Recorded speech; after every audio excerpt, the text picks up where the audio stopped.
Hello, and welcome to the webinar Scaling Social Impact. I'm Sasha Heller. This webinar is a companion to the Social Innovation Academy, part of the EU-funded Social iMakers project to improve social innovation capacities in Central Europe. The Social Innovation Academy offers a free, on-demand, 7-module online course on, as the name implies, social innovation. If you haven't already checked it out, we'll share the URL to the course in the chat now. This webinar is hosted by Social Impact. For over 20 years, Social Impact has been working toward a more viable and equitable future. In our 9 Social Impact Labs, we offer various programs for social startups and dedicated startup consultancy for specific target groups. Follow us on social media to find out more. From developing a first viable business model to growing an established business, social entrepreneurship navigates many phases, each with their own risks. Over the next hour, we'll examine in greater detail the challenges and rewards of scaling a social enterprise. This webinar is divided into 4 sections. First, we'll dive deeper into the fundamentals and nuances of scaling with Kai Hübner, co-founder and coach at Impact Collective.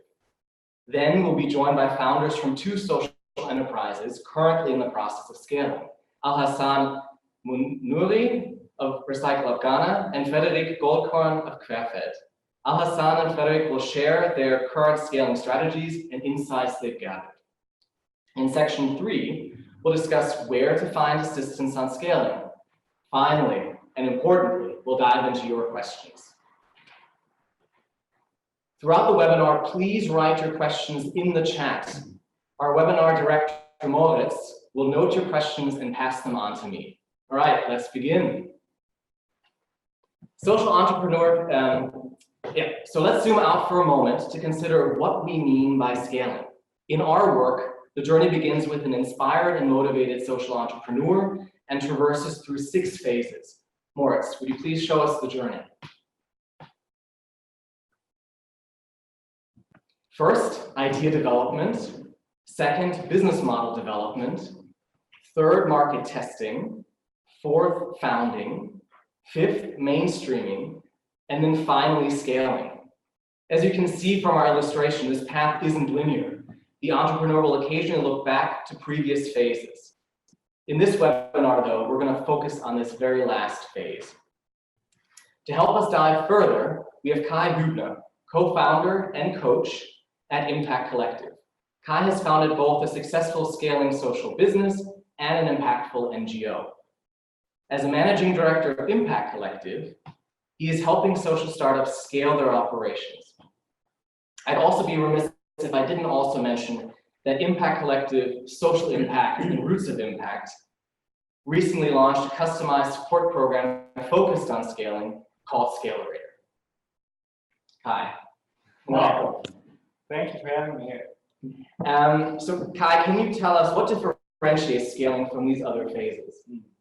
Yeah, so let's assume you have a business, like you have a value proposition that works, that actually creates a certain value for a certain group of people that solve a challenge for them, right? And of course, in terms of social business, you also have an impact on society. Positive impact, you've proven both are there. That's the point in time where you maybe make some money already, or maybe even make some profits, unlikely, but maybe. But where you are ready to actually grow this whole value that you generate into, like, away from the probably very limited group of people you serve at that point of time, into a, well, widespread solution that is being applied all over the country, all over the globe, whatsoever. And this is the point in time where you will want to establish structures and processes and securities in your value chain to be able to reproduce that value over and over again, and also use economies of scale, like that's where the name scaling is coming from, to actually generate more value at a less cost, less cost per unit, which essentially means, to sum it up, like you will want to try to scale away what you do from the founders into a proper organization. Right? The founders are not supposed to do everything by themselves anymore. It's supposed to be an organization with systems, structures, more people, replicable processes and securities that actually generate the value. And this is the fundamental difference from all the things that you've done before as a single or team of founders to try and test what's actually happening. And how does scaling a social enterprise differ from a conventional business?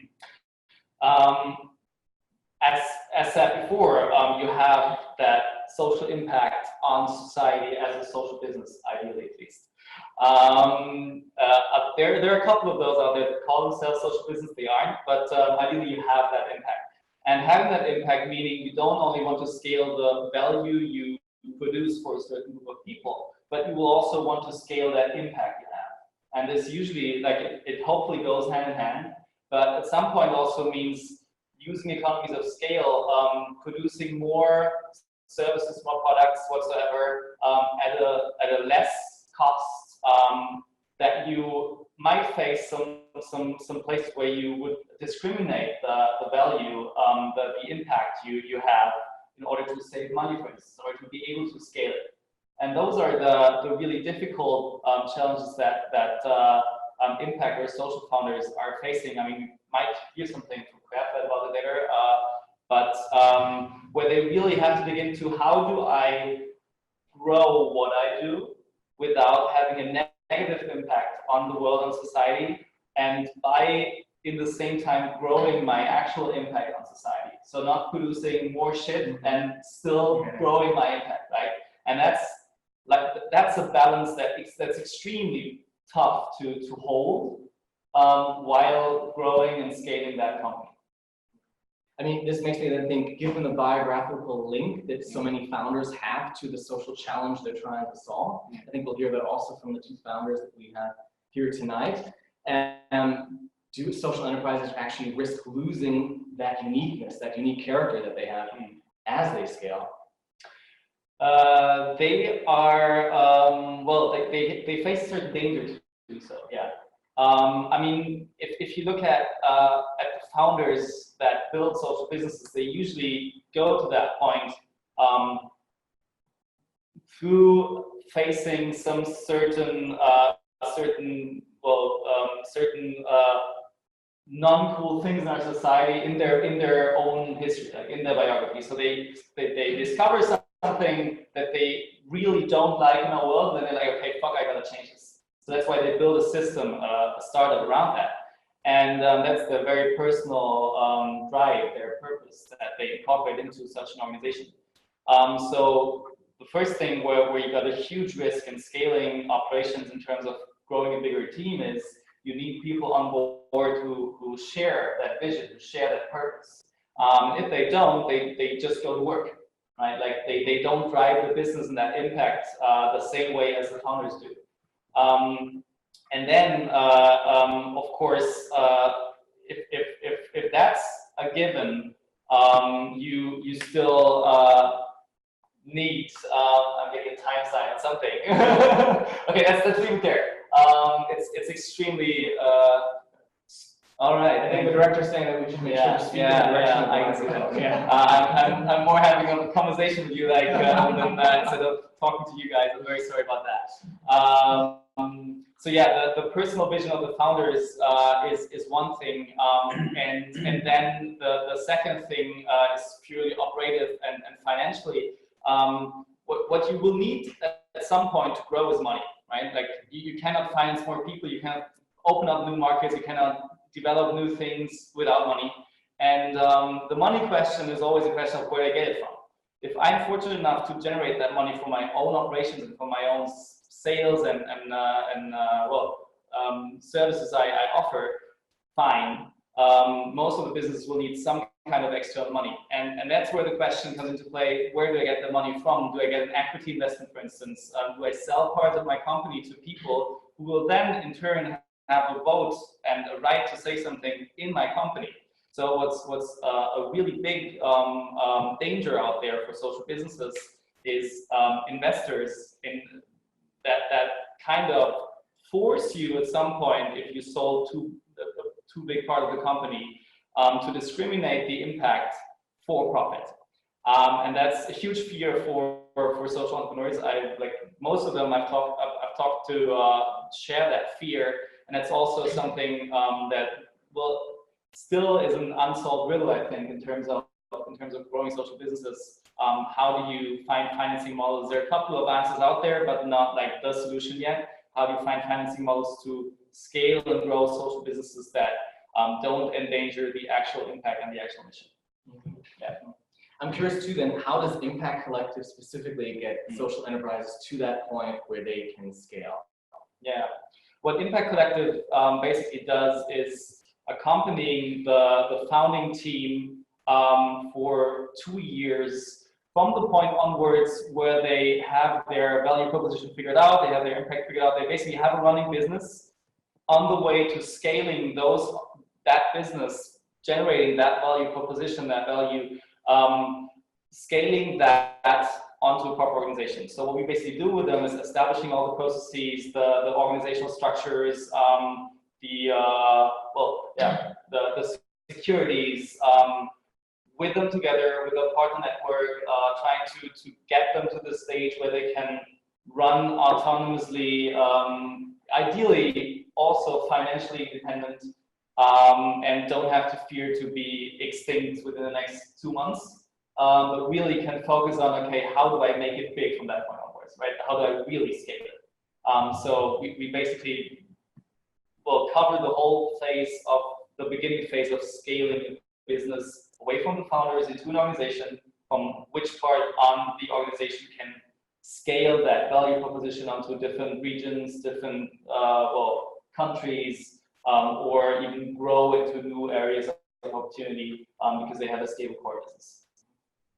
I think that gives us a pretty good overview of scaling. Of course, there's so much more that we could talk about just in that, but maybe now it's good to move on to the next section where we also hear a bit from 2 founders who are currently going through that process.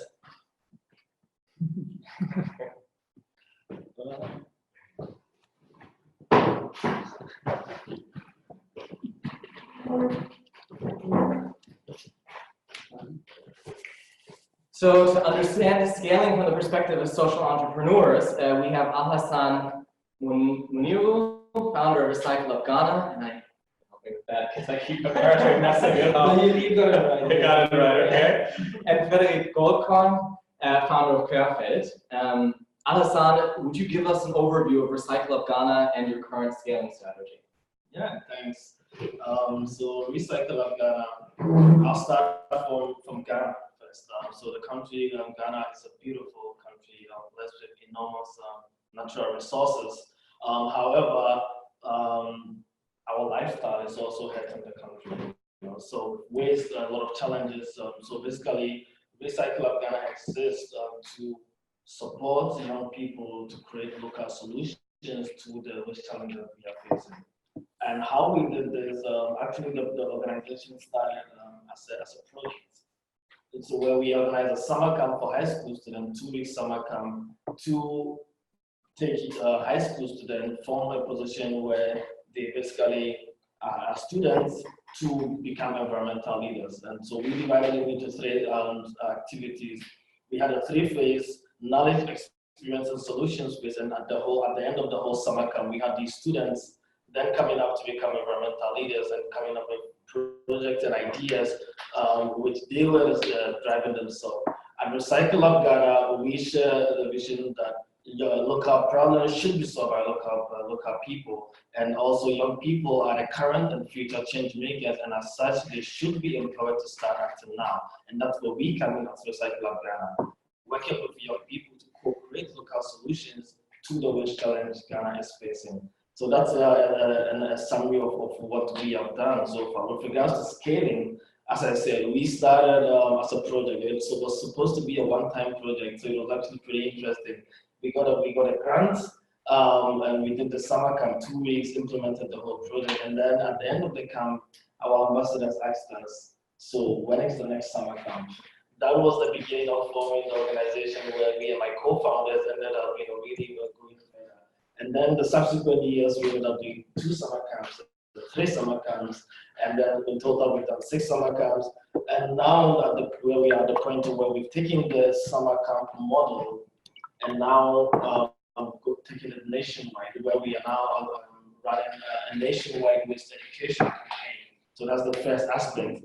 The second aspect of the scaling is we had a lot of young people coming up with ambitious ideas. So we had a group of students who wanted to turn plastics into food. Some wanted to, do a paper recycling company. Several ideas, upcycling projects and here and there. But of course, with a 2-week summer camp, it's pretty difficult to take it to the next level in terms of starting a business and then really having all the needed support to make it a reality. And so that's where the next segment comes in, where now we actually created an incubator program where we are going to accompany young change makers who want to create businesses, social enterprises from the waste sector to promote a circular economy in Ghana, to help them and accompany them reach that level. And so 2 main points of scaling. One is still continuing the education campaign, taking it from the summer camp to the schools and going to the nationwide. And then the other one is having tangible solutions, where just like, helping young people create businesses that solve the waste challenge. And by doing that, then we solve the infrastructure side on the one side, and also the social aspect, which is the education and awareness aspect of the whole problem, I would say. So that's a nutshell of where we are right now with Recycle Lab Ghana. It's great. It's very succinct. Thank you. We'll dive more into that as well. But Frederic, would you now give us also an overview of Querfeld and your current strategy? Sure. I'm going to jump in by briefly laying out the problem that we're dealing with, which is food waste in general, where it's like only in Germany we're throwing away 80 million tons of food every single year, which equals, just to give you an image, a truckload of food that is thrown away every single minute in Germany. A lot of that, which I found out in a documentary, which is called Taste the Waste, and that's how basically we started off, is thrown out because it looks different. Like we had those nice lemons, for example. If you can see, that's a pretty huge lemon. My head is like, I would say, normally sized.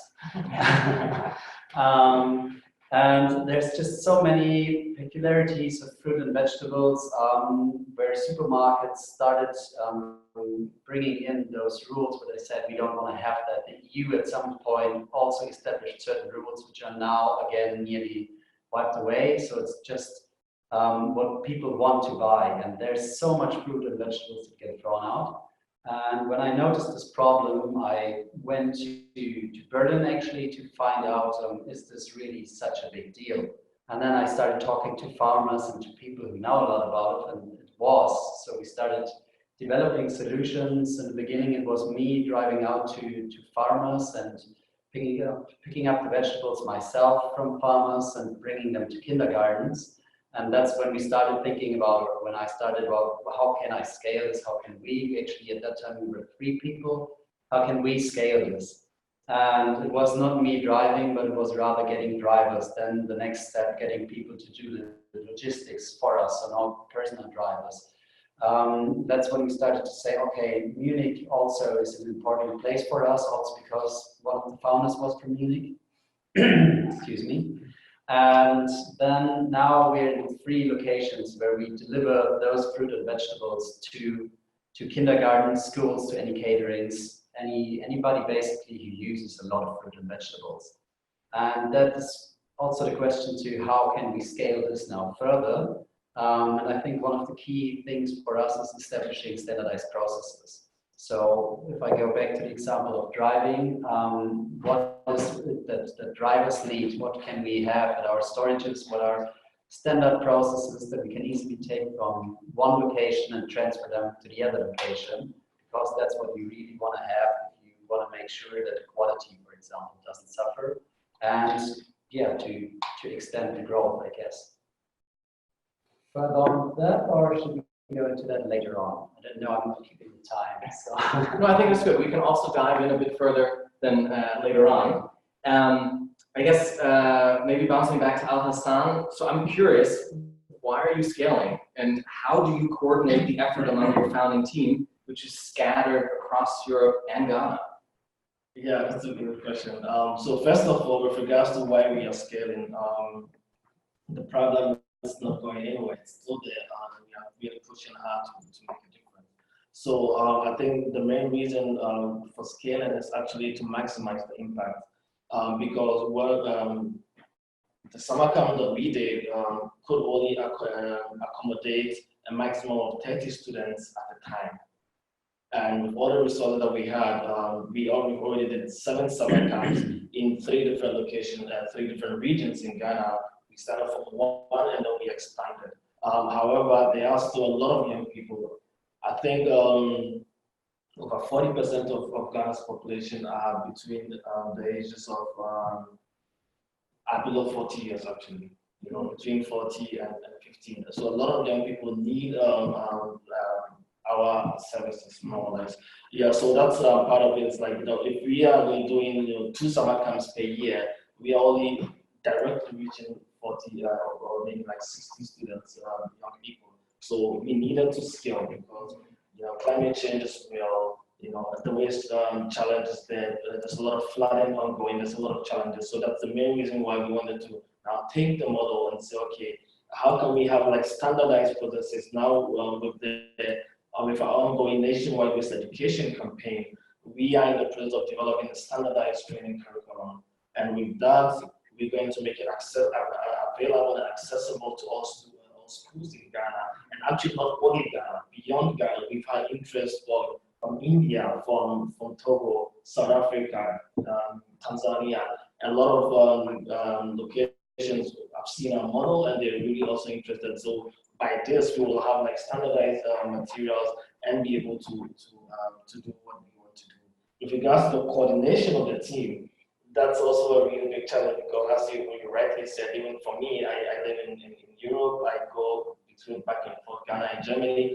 2 of my co-founders are here in Germany. My other co-founder is in the US. Our core team, you know, we have some in London, in Ghana, and we work remotely a lot of the time. The good thing is because, you know, a lot of the work is done behind the scenes, the curriculum development, you know, partnership acquisition and all of that. And so that's where we leverage technology to allow us to be able to actually, you know, work remotely. And then we have the team on the ground in Ghana doing a lot of the implementation work that needs to be done. And then occasionally, once in a while, we have some of the team joining them on the ground to do the implementation. And so that's been also how we are using that to scale. And actually, with regards to scaling,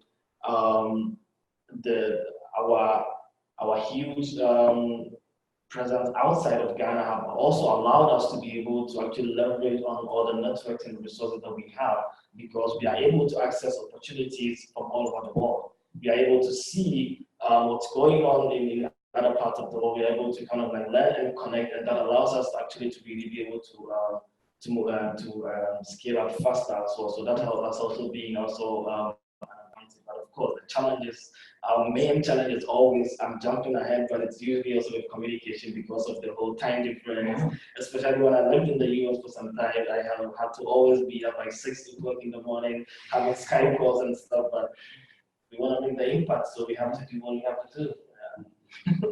And then Frederic, I mean, this is kind of provocatively formulated, but you've got a nice team, you've got an incredible office at Tower Park, like, what more do you want? Like, why take the risk? I think if I just wanted an incredible team and a nice office, I wouldn't need to be a social founder, social entrepreneur. So I think a lot of parts that Alexander just said is really good, because we want to create an impact not just in our region, not just in Berlin, not just in Germany, but we want to create a larger impact. And food waste is a very big topic, and that's all over the world. Food waste is a topic. It's different in the regions why it's caused, but what we want to solve is we want to create solutions for a supply chain where we say it's going to be a sustainable supply chain. And the solution should be transferable and not just limited to a certain region. So if what we do would only work for one place, then I think there would be no point in doing it right now, because then we could focus on other things that should be more transferable. And that's actually why I said that we need to standard processes. And at the same time, I think what you just mentioned, communication, is like a really big topic. Because what we found at the beginning, when we had the office in Munich and the office in Berlin, it was just 2 people at each part of each city. We really struggled organizing each other just over the distance of 600 kilometers.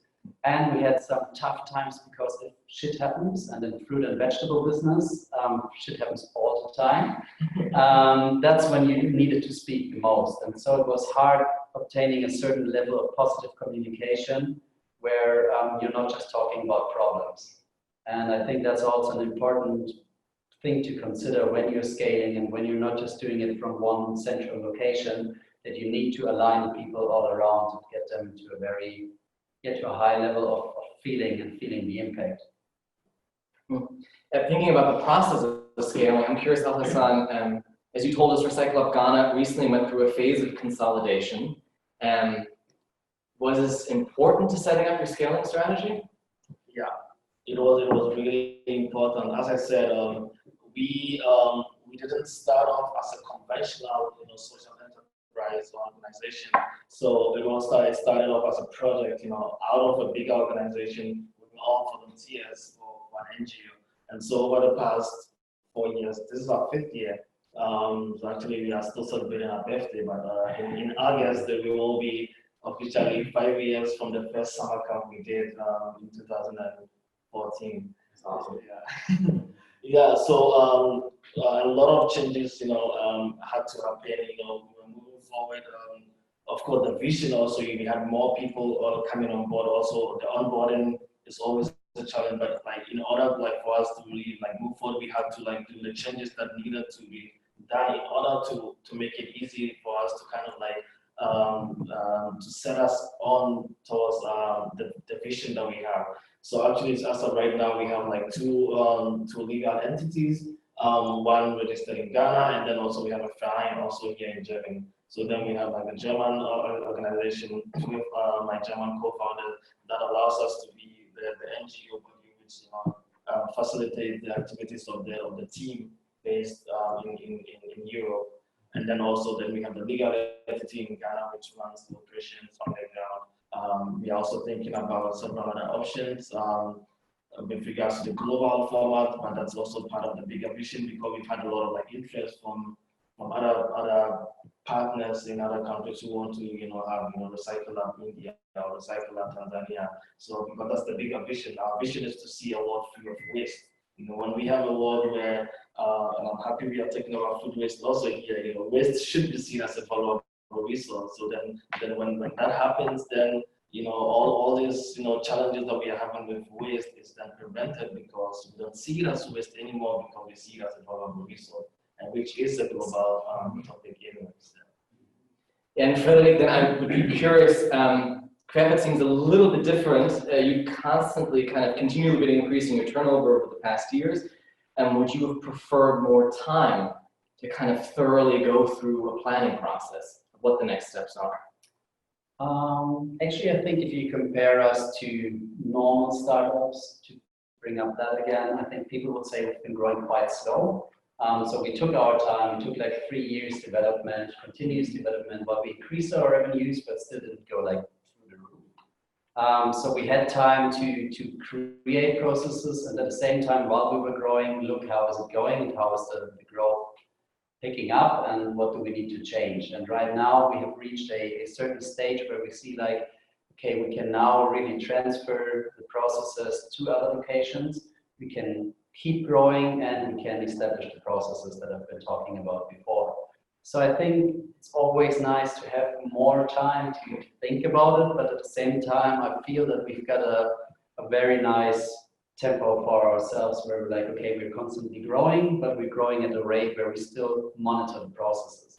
And I think that's what makes us maybe a little more, or what helped us a little more than compared to the startups that have to rise like that, because we had the time to understand the processes and had the time to understand the customers as well. And now I think we're pretty good set up to go and scale.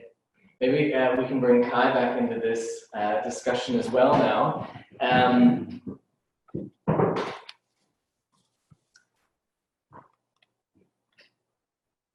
Kai, considering your own entrepreneurial experience, to what extent would you say that scaling is ad hoc? I think both of the guys have actually tapped into that question right now. There's two ways to look at this. I think there's the constant ad hoc part, which contains of creating those processes that Frederick just mentioned, looking at your operations and looking at what can we turn into a process that's replicable and what can we automate maybe in some way, which builds the foundation for actually scaling the company in terms of growth, like growing it, right? And that's something that, because of the scarcity of time that you just mentioned, probably happens ad hoc all the time, meaning you are tapping into what's the biggest challenge right now, where's the biggest scarcity in terms of what doesn't work in our operations, what should we fix right now to make it easier for us tomorrow. And that's this constant development of, redundancies and processes. And then there's the actual part of growing the company into new opportunities, into new fields, what Al-Hassan just mentioned with other countries, for instance, or going away from the camps into different opportunities, and what Frederick mentioned around the logistics, the supply chain. So basically opening up new opportunities and fields of growing into for the company, but also looking into where can we put our current value proposition in different regions or different target groups for growing the business. And that's something that you can plan very well, right? Like you can very well assess what the different options are, what the downfalls, the potential challenges and the potential wins are, and quite thoroughly make a plan on that. And then, of course, see if it's the right plan or if you miscalculate something and it goes to shit, because it can always happen. But that's something that you can plan very, very well, I would say.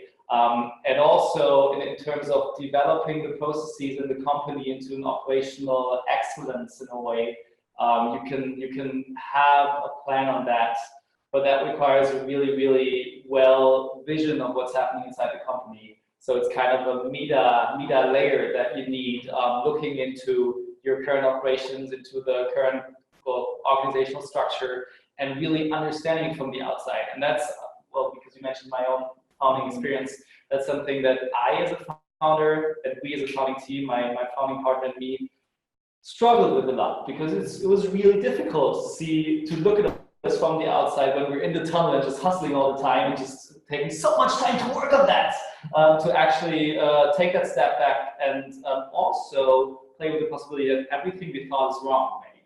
And that's something you don't want to hear and you don't want to admit as a founder, right? You don't want to go to the point where you feel like, oh fuck, everything we've done in the past 5 months was waste, right? And that's something you don't want to do.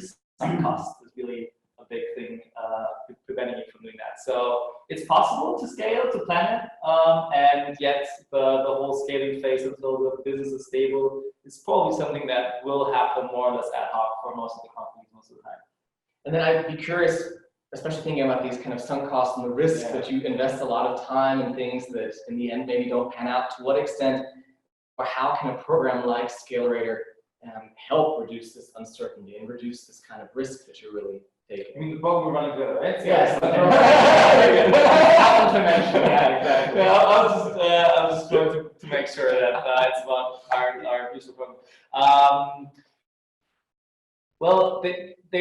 So on the way of building that operational excellence, it's called like that, right? Building the processes and the structures and the securities that enable you to put your value proposition onto different target groups or into different places to grow it essentially, is something that requires at some point a lot of knowledge about how to do things. And corporates usually have the fortunate situation to have enough human resource that is experienced in working on different topics. They also have the buying power. They can purchase that. Whereas startups and especially social businesses who usually don't have big margins, who don't have that much of a revenue, that much of profit, especially, they struggle buying those competencies into the company and actually well, having all the knowledge inside the company that is needed to structure everything the way it needs to be for that company in order to grow. And I think what we are attempting to do with the Scalerator is really getting the crucial pieces of knowledge and the crucial pieces of capability into the founding team for overcoming the biggest challenges right now in that next upcoming year, to get as close as possible to the state of being for the company where they can really scale up massively into different regions, different countries, or even different fields of business. Mm-hmm.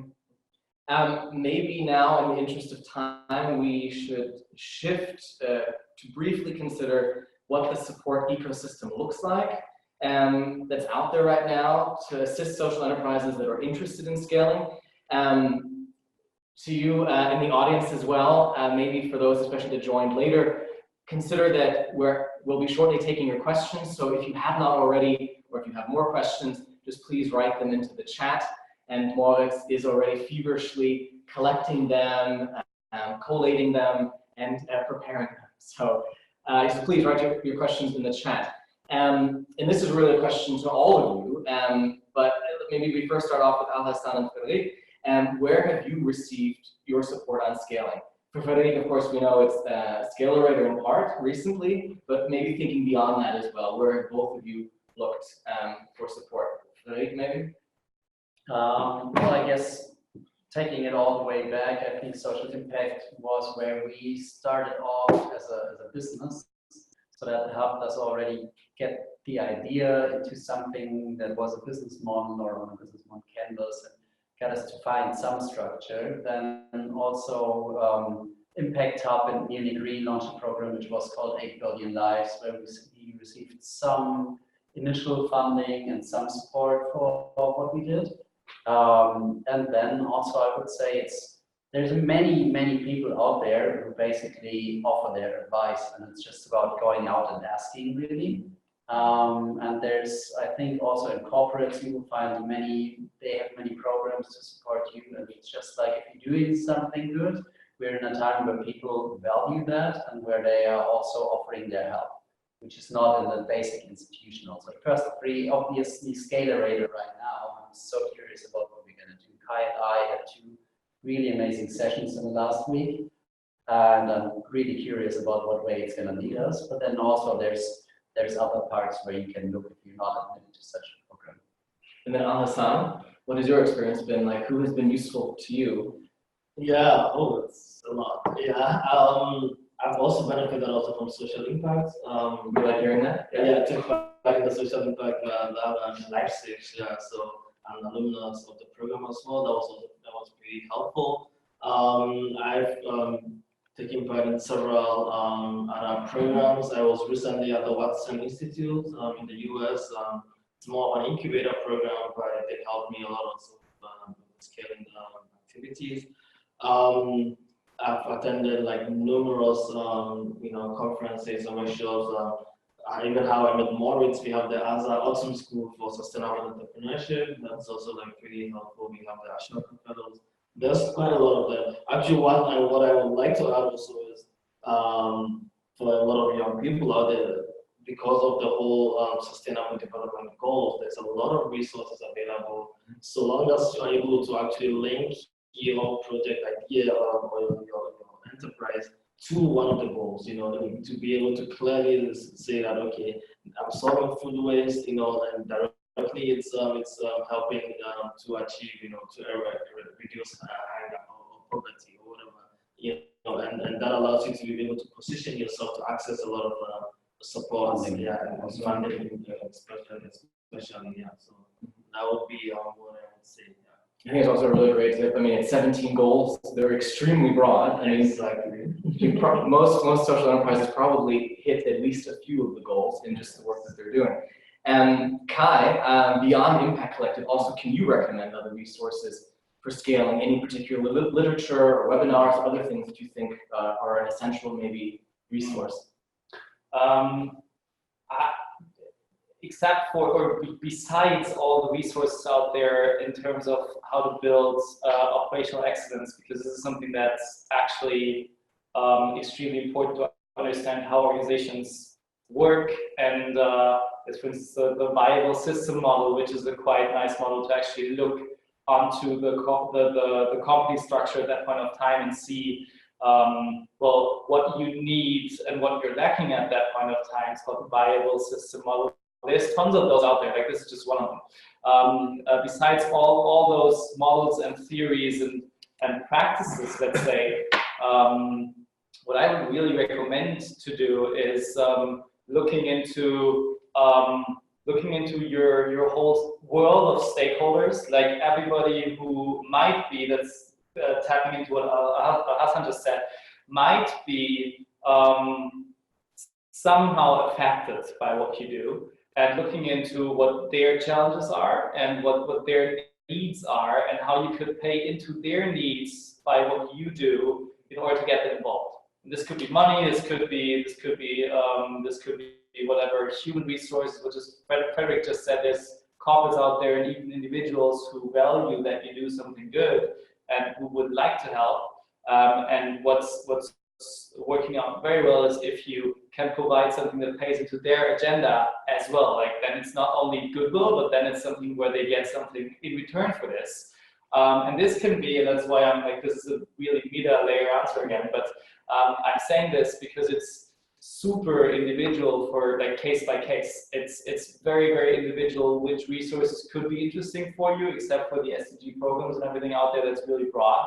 But for you as a special case, I think for Hassan, people who know how to well, get educators on board and schools involved, and how to make them sign up, because he has been selling things to schools all of his life, would be a better resource for Frederick, who would need somebody who sold vegetables to kitchens, right?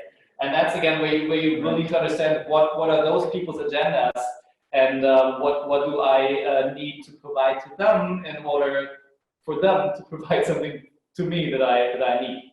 And this is well, this is probably really nice approach to look into where to get your help and how to get your help. Definitely. I'm also then curious, maybe as a last, before we open it up to additional questions, Al-Hassan and Frederic, is there an insight that in hindsight you wish you had known much earlier that you would like to share with other social entrepreneurs that are currently in the early stages of trying to establish a social enterprise? That maybe, especially thinking about scaling, that maybe would have made the scaling process now a little bit easier if you had built that into an early design of your enterprise. Yeah, I would definitely say in terms of legal aspects, you know, especially when you bootstrap from when you start from scratch, you bootstrapping the instance here and there, you take a lot of things for granted. You know what goes on paper, the definition of roles and people. I don't want to go more into details, but like definitely legalities aspect, put everything on paper, document everything, sign contracts with people, so that in the end, later when things change, and things will change eventually, then you have everything covered, so like doesn't leave you exposed and all of that. So yeah, it sounds extremely important. And Frederic?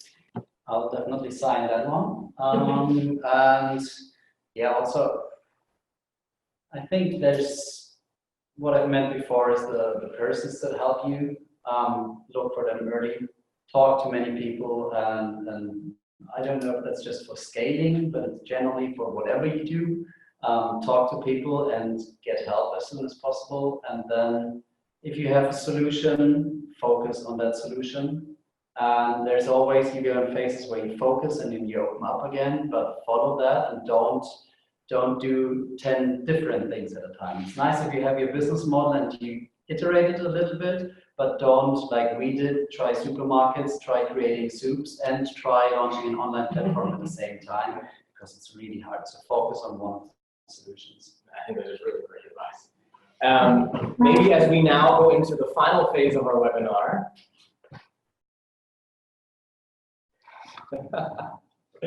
Thank you, Director Moritz. We'd like to bring in your questions, and so if you haven't already, please write your questions in the chat. Moritz will consolidate and pass them on to me. Moritz, what question can we tackle first? Oh, several. Okay. Well, all right. Let's jump into this. Okay. Yeah. Very important for both Kai and Al-Hassan. How can we in the audience get engaged in your scaling? Jobs, volunteering, other ways. Yeah.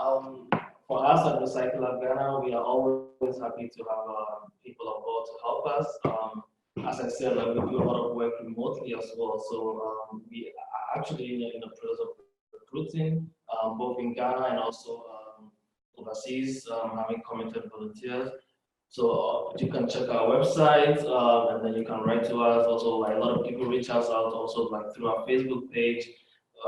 Recycle Up Ghana. Our website is also the same, Recycle Up Ghana. You Google, we are the first that pops up, and then you will get in touch, and then we can see how best we can get you involved.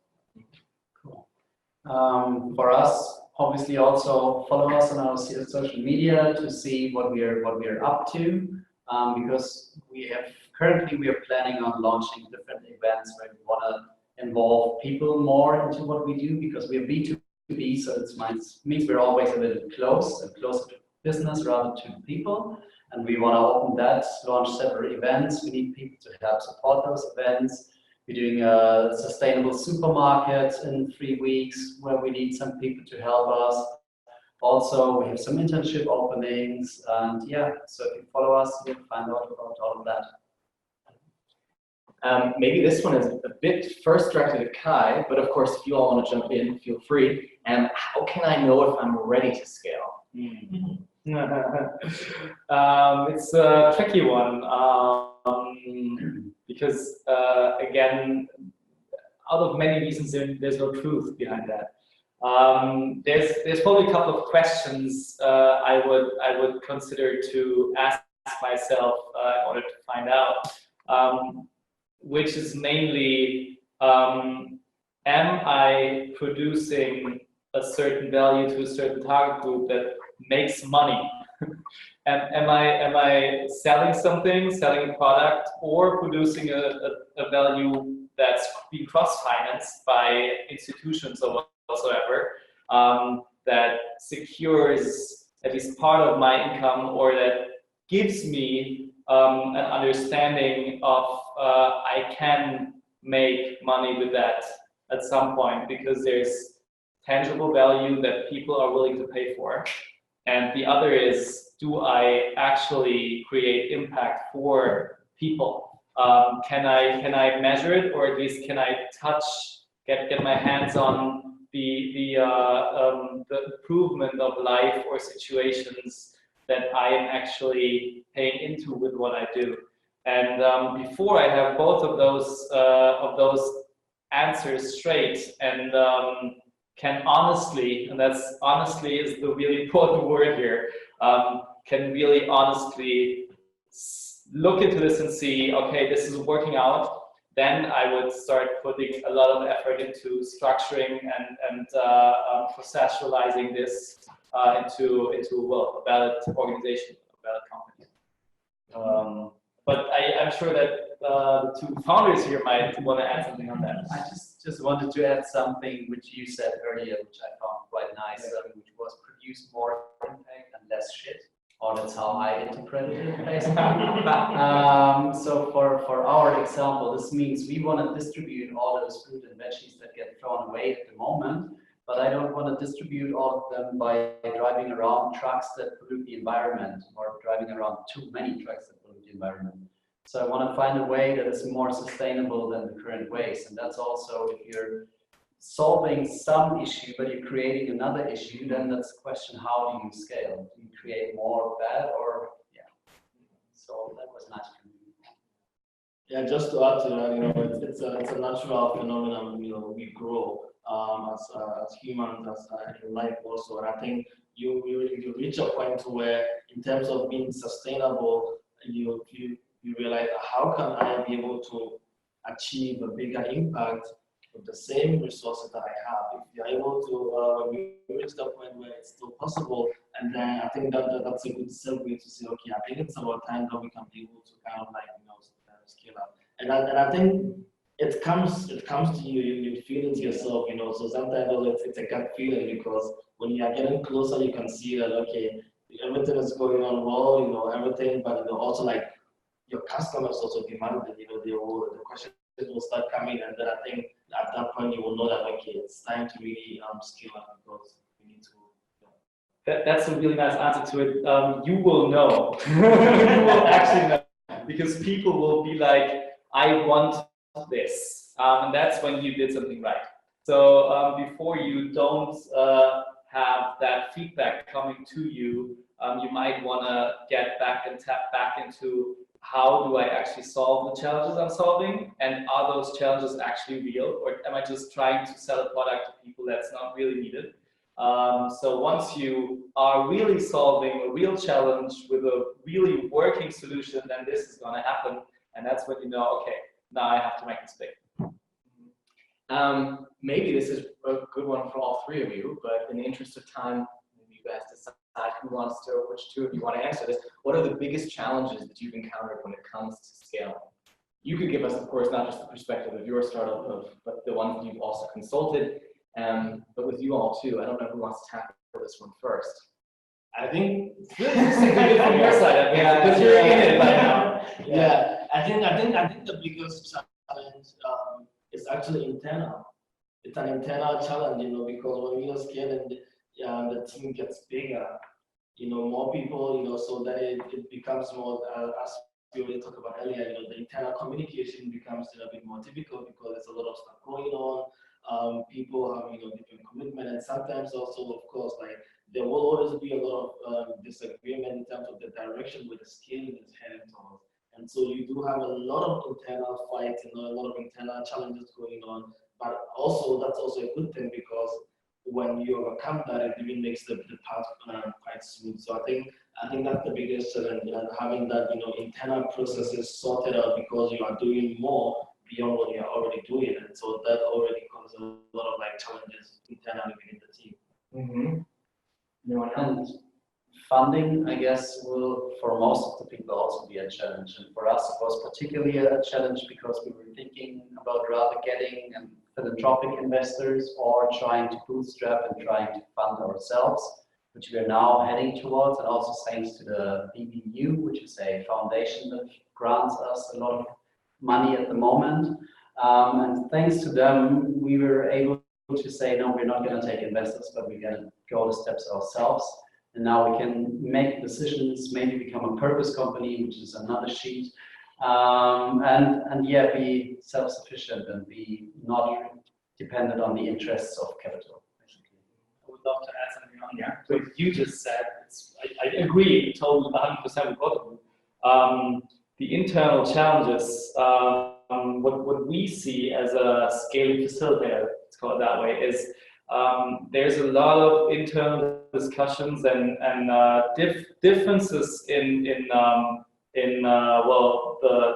where do we want to go, because people don't have the tools to assess how to scale, or to actually know, to have a basis for the decision. Like, they don't really understand the criteria and the whole framework they are actually acting in. So it's kind of a gut feeling. It's the one person says, okay, we gotta go that way because I have that argument, and the other person says, okay, but I feel that way, or I have that argument, and you got different personality types and so on. So what's really helpful, what we at least see so far, is that once you have this outside perspective as a team, once you can collectively look at what you're doing, how you're doing it, in which environment you're doing it as a team, things are starting to sort themselves out.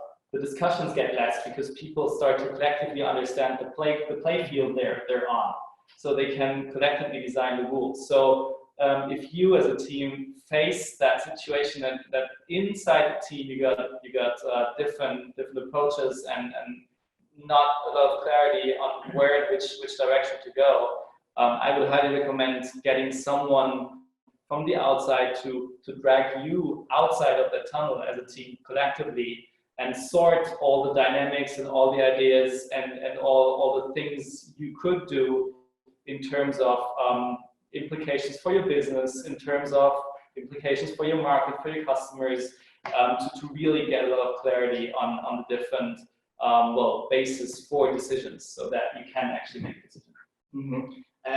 Hassan, it sounded to me, you kind of alluded to it before, as if this was particularly also an issue with you all recently, that there was maybe a slightly different vision among some of the founders. And when you were saying like also it's important to have everything documented, how did you also then deal with that?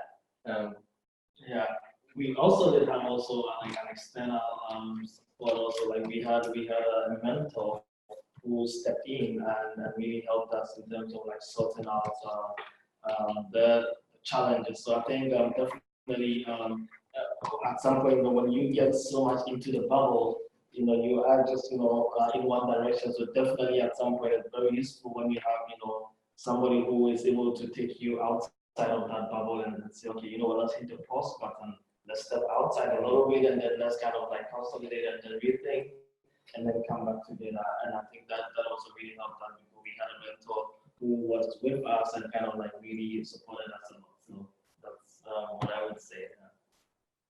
That sounds great. I'm being told by Moritz we have just one more question, and so what I'd like to ask you is not that one.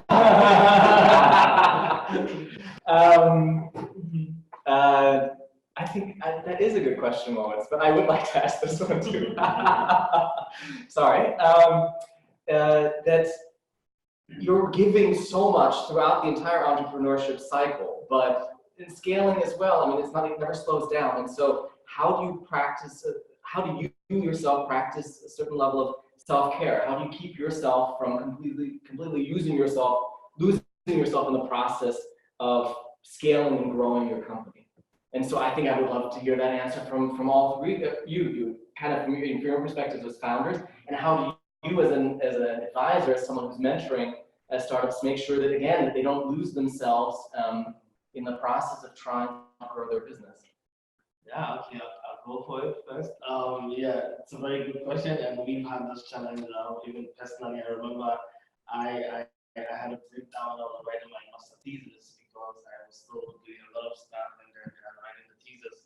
So definitely, I try to do a lot of like sports activities in between. Like I love cooking. So like every evening, I try to like disengage when I get back home, and then I cook. And once I'm cooking, I'm not going to be texting or whatever. Just kind of like be in my own zone. And also sometimes watch movies and dancing. So like cooking and dancing, these are my two main hobbies. Yeah, but also like important also when it comes to working itself. I try now also to say no to a lot of things also, because at some point, the yes man mentality will only take you so far.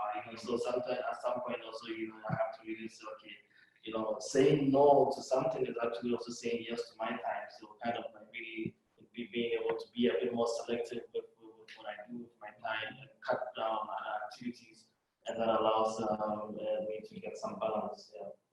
That's great. What about you, Frederick?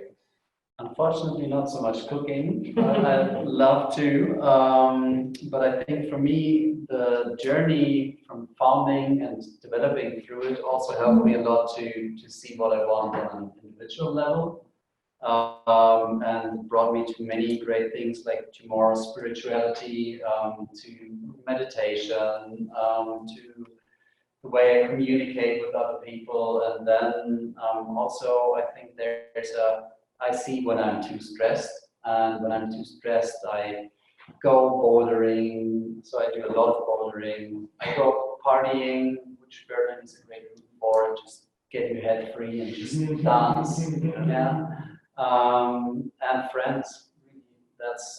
That's the main ingredients, and then just listening to yourself and see when it's too much. Sometimes you'll still have to get through it, but you'll always need to see in which kind of state you are at the moment. What kind of I'm sure you see this with the folks that you consult. I think what you just both of you said is a great recipe to get there. It applies to me too. Like it resonates very much with my approach to it. And I haven't been able as a founder. Like didn't care for myself. So and it was a terrible time. Also, like in the end and right afterwards. So it's extremely important, and yet I think one of the biggest factors in it is kind of a fear that comes very much from the fact that this is so purposeful, this is so important to you. It's like kind of like a baby, and you want to see this grow, you want to see this exist, and everything that might might pay into the fear that it dies at some point will give you this quench and this energy of fuck, I need to repair this and I need to work on it. So self-care in the first years of your business very much, well, it's not really on top of your mind, like on top of your head. And it's also really, really important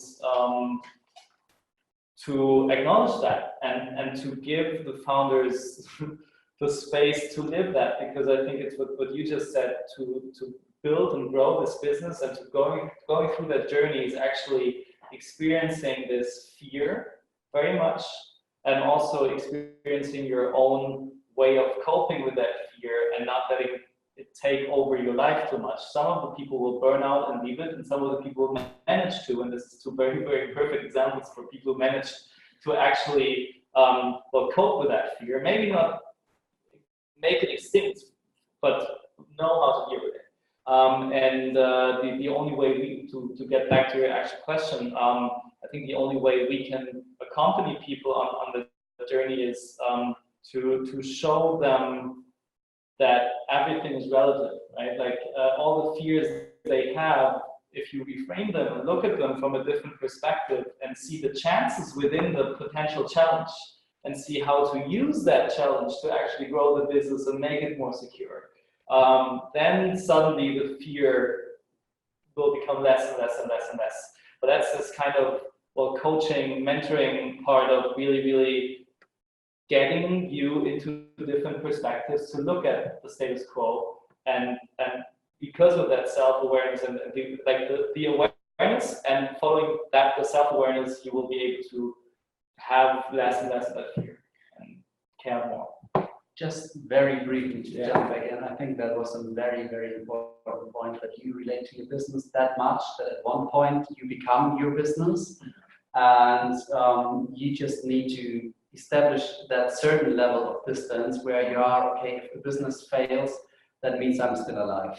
and if you realize that, and that the world will keep turning, even though if you don't make it, that's a very important realization, or it was a very important realization for me. I think that is a critical point to end with. And now, so I'd like to say on behalf of Social Impact, on behalf of Social Eyemakers, my thanks to Kai, Al-Hassan, and Frederic for sharing your insights. It has been an extremely meaningful conversation for me, hopefully to you as well. My thanks also to you for engaging them with thoughtful questions. And if you'd like to know more, check out Social Impact on social media. Of course, again, consider checking out the Social Innovation Academy. And goodbye.